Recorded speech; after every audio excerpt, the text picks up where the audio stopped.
6 fakta terbaru dari sidang Habib Rizik. Titipan salam Habib Rizik untuk Anies dan Doni Monardo. Newsdetik.com. 6 fakta terbaru dari sidang Habib Rizik. Fakta terbaru terungkap dalam sidang kasus kerumunan Petamburan, Jakarta Pusat, Habib Rizik dan kawan-kawan. Mulai dari proses negosiasi saat pihak Habib Rizik menggelar acara hingga kerugian Bandara Sota saat kedatangan Habib Rizik terungkap dalam sidang.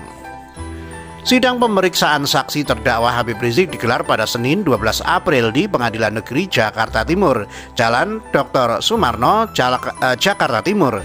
Saksi-saksi yang dihadirkan ada 10 orang, diantaranya Kadisub DKI Safrin Liputo dan mantan wali kota Jakpus Bayu Megantara.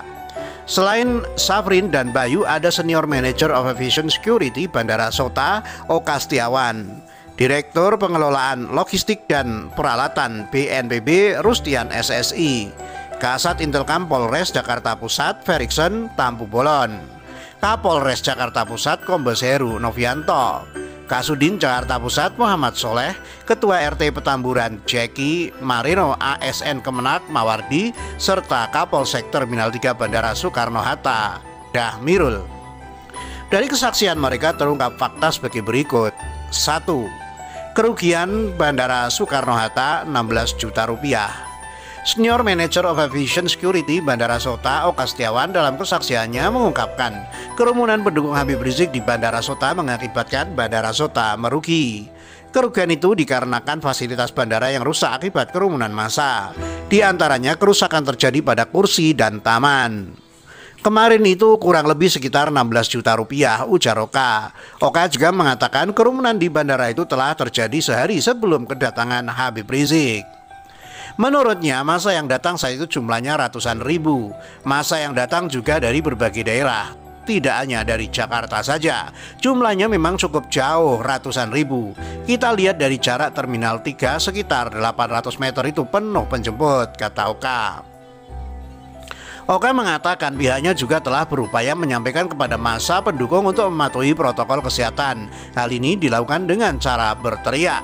Ketika massa menyemut memadati Terminal 3 Bandara Sota, kata Oka, tidak ada upaya Habib Rizik mengimbau massa untuk mematuhi protokol kesehatan. Padahal massa di situ jumlahnya ratusan ribu dan berdesak-desakan. Ada kata-kata atau imbauan dari terdakwa mematuhi prokes tidak berkumpul. Ada nggak? Tanya jaksa. Setahu saya tidak, tuturnya.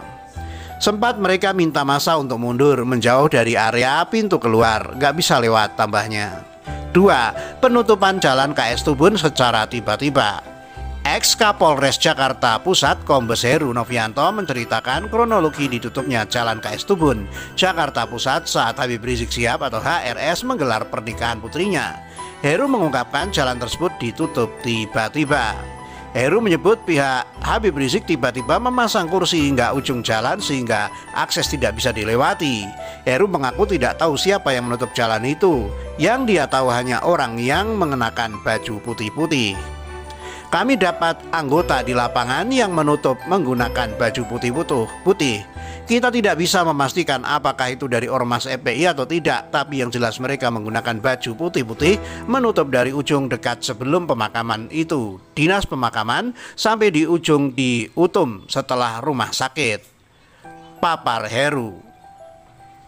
Menurut Heru, masyarakat terganggu dengan adanya acara itu sebab akses jalan itu ditutup sehingga masyarakat harus memutar. Saya kira berdampak karena masyarakat kita yang tadinya bisa melalui akses jalan itu memutar lewat belakang di pinggir sungai sehingga menyulitkan dan mengganggu aktivitas Petamburan 1, 2, 3, sampai 6 Jaberu. 3. Acara sempat diminta dibatalkan. Lebih lanjut, Heru mengaku dia sempat bertemu dengan Panglima Laskar Pembela Islam LPI Maman Suryadi dalam sidang lanjutan Habib Rizik.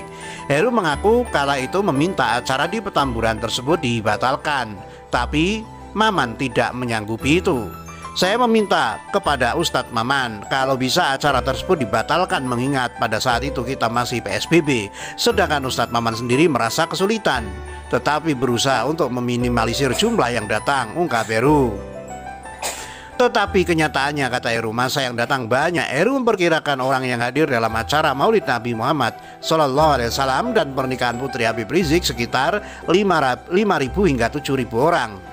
Alasan Heru tidak membubarkan acara di Petamburan itu terungkap juga dalam sidang.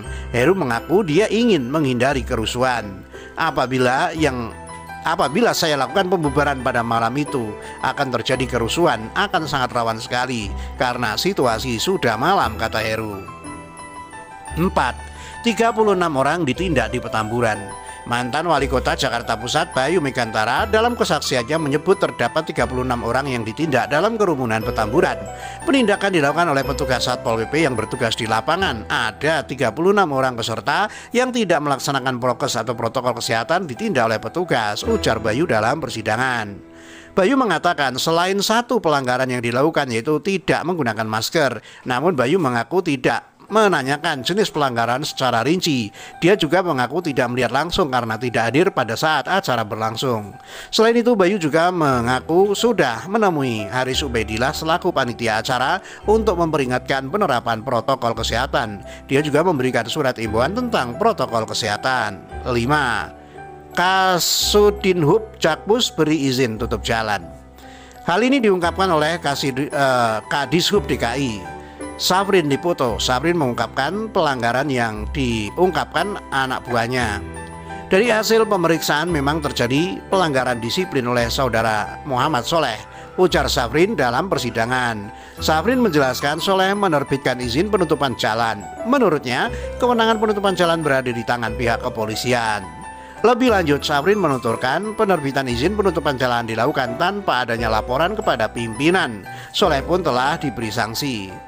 Sesuai dengan peraturan pemerintah 53 tahun 2010 tentang pelanggaran disiplin PNS terkait penerbitan surat yang tidak dilakukan laporan kepada pimpinan sehingga dikenakan teguran, ungkap Safrin.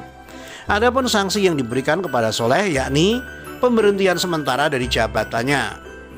Soleh diberhentikan selaku Kasudin selama 2 bulan. 6. Aksi HRS cecar saksi. Duduk di kursi terdakwa, Habib Rizik Syihab atau HRS tidak tinggal diam. Dia mencecar para saksi yang hadir satu persatu. Pertama, Habib Rizik Syihab mencecar Kasatpol Terminal 3 Bandara Soekarno-Hatta, Damirul tentang izin penjemputannya yang diberikan Menko Polhukam Mahfud MD. Sempat terjadi debat sengit antara HRS sedangkan Damirul namun ditengahi oleh majelis hakim. Anda tidak tahu sama sekali Menko Polhukam. Menko Polhukam, Menteri Koordinator Politik, Hukum dan Keamanan memberikan siaran pers. Seorang kepala kepolisian bandara tidak tahu, cecar Rizik. Sepengetahuan saya tidak tahu, kata Damirul. Anda tidak tahu ada dari Menko Polhukam. Yang lain saya kira mungkin nggak tahu, tapi Anda nggak tahu, kata Rizik. Tolong jangan dipaksa dia tidak tahu, ganti pertanyaannya, ujar hakim. Selain Damirul, HRS juga mencecar Kombes Heru Novento. Dia mempertanyakan alasan Heru tidak melarang acara di Petamburan. Pertanyaan saya, kenapa Anda tidak gunakan itu wewenang? Karena kalau Anda gunakan itu kan preventif, mencegah. Kenapa Anda tidak gunakan? Apa pertimbangan Anda tidak gunakan itu? Anda kesana kemari, ketemu wali kota, kenapa Anda tidak larang saja, kata Habib Rizik. Dari informasi Pak Wali Kota menyampaikan bahwa acara itu terselenggara dengan menggunakan prokes. Patokan itulah kami memberikan toleransi dan ternyata begitu malam ada kerumunan, jawab Heru. HRS juga sempat debat sebentar dengan jaksa karena jaksa memotong pertanyaannya. Saat itu HRS sedang bertanya ke Bayu Megantara terkait denda yang sudah dibayar pihaknya ke Pemprov DKI. Ketika itu jaksa lalu memotong. Tidak ada pidana, tapi faktanya saat itu kita ada di pidana. Terima kasih Pak Wali Kota, saat itu Anda Wali Kota. Selama ini ada pelanggaran prokes selain kasus saya, mereka dikasih denda, kata Rizik. Izin yang mulia keberatan. Majelis yang mulia mohon pertanyaan jangan diulangi, kata jaksa memotong. Rizik pun tidak terima keberatan yang diajukan jaksa. Dia menyebut persidangan ini menyangkut nasibnya karena dirinya yang menjalani masa tahanan. Saya minta jangan dipotong, saya sedang menegaskan jangan dipotong, saya keberatan. Anda menyeret persoalan prokes ke pidana. Kalau Anda tidak tersinggung, Anda jangan mengganggu saya bertanya. Ini menyangkut nasib saya, bukan Anda. Saya yang dipenjara, saya sudah 4 bulan dipenjara, hargai saya bertanya, kata Rizik. Titipan salam Habib Rizik untuk Anies dan Doni Monardo. Habib Rizik Sihab atau HRS terdakwa kasus kerumunan Petamburan, Jakarta Pusat dan Megamendung, Bogor, Jawa Barat menyampaikan salam dan mengucapkan terima kasih kepada Gubernur DKI Jakarta Anies Baswedan dan Kepala BNPB Doni Monardo. Apa alasannya? Hal itu terjadi ketika Habib Rizik bertanya kepada mantan Wali Kota Jakarta Pusat Bayu Megantara dan Direktur Pengelolaan Logistik dan Peralatan BNPB Rustian SSI dalam sidang di Pengadilan Jakarta Timur Senin 12 April. Awalnya dia bertanya kepada Rustian tentang bantuan BNPB. Dia bertanya apa benar bantuan pemberian 10.000 masker medis, masker kain 10.000, hand sanitizer 1.000 botol dan rapid test antigen 30.000 dikirim oleh Jenderal Doni Monardo selaku Kasatgas Penanganan COVID-19 dan Kepala BNPB. Rustian pun mengamini itu. Rustian mengatakan alasan BNPB memberikan itu untuk memutus penyebaran COVID-19. Di BAP Anda menyatakan kenapa BNPB memberikan bantuan di situ. Anda jawab untuk memutus rantai penyebaran COVID. Tanya HRS dalam sidang dan dijawab betul oleh Rustian. Kemudian Habib Rizik pun menanggapi itu dengan menitip salam untuk Doni Monardo. Dia mengucapkan terima kasih kepada Doni karena perhatian dengan acara Maulid Nabi Muhammad SAW dan pernikahan putrinya di Petamburan. Karena itu saya ucapkan terima kasih ke Pak Rustian. Salam buat Pak Doni Monardo yang juga punya perhatian dalam acara Petamburan. Kerjasama untuk mencegah terjadinya penyebaran COVID, kata Habib Rizik. Bukan hanya kepada Doni Monardo, Habib Rizik juga berterima kasih kepada Anies Baswedan. Alasannya sama dengan ucapan terima kasih ke Doni, yaitu Anies dianggap peduli terhadap acara di Petamburan. Selanjutnya ingin saya tanyakan dari catatan saya ini bahwa sempat bertemu dengan panitia. Saat Anda bertemu panitia, Anda berikan imbauan-imbauan tetap ikuti prokes. Bahkan dalam BAP, Anda dapat instruksi langsung dari Bapak Gubernur Pak Anies Baswedan supaya Petamburan ini tidak ada pelanggaran protokol kesehatan untuk diperketat. Betul? Tanya HRS. Betul, ujar mantan Wali Kota Jakarta Pusat Bayu Megantara. Baik, sampaikan salam saya kepada Pak Anies Baswedan. Beliau emang betul-betul perhatian. Karena sebelumnya beliau juga datang ke rumah saya untuk menyampaikan hal yang sama. Terima kasih. Artinya baik Pak Gubernur maupun Pak Wakil Wali Kota saat itu punya perhatian yang luar biasa terhadap pencegahan penyebaran COVID, tutur HRS. Pengacara HRS singgung kerumunan McDonald. Lebih lanjut di persidangan kemarin, salah satu pengacara Habib Rizik menyinggung tentang kasus kerumunan penuntutan McD Sarinah. Jakarta Pusat, mantan Kapolres Jakarta Pusat Heru Novianto dicecar terkait kerumunan di McD itu. Awalnya pengacara bertanya masa jabatan Heru apakah masih menjabat selaku Kapolres Jakarta Pusat saat Mei 2020 peristiwa kerumunan McD. Heru membenarkan itu. Heru mengatakan pihaknya telah membubarkan acara yang mengakibatkan kerumunan itu. Menurutnya saat kerumunan dibubarkan aparat, warga langsung mematuhi aparat. Apakah saat itu saksi juga laporkan upaya hukum lain semisal ada yang terjadi pidana?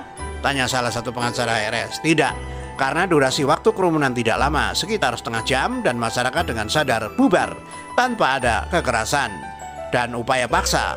Setengah jam kita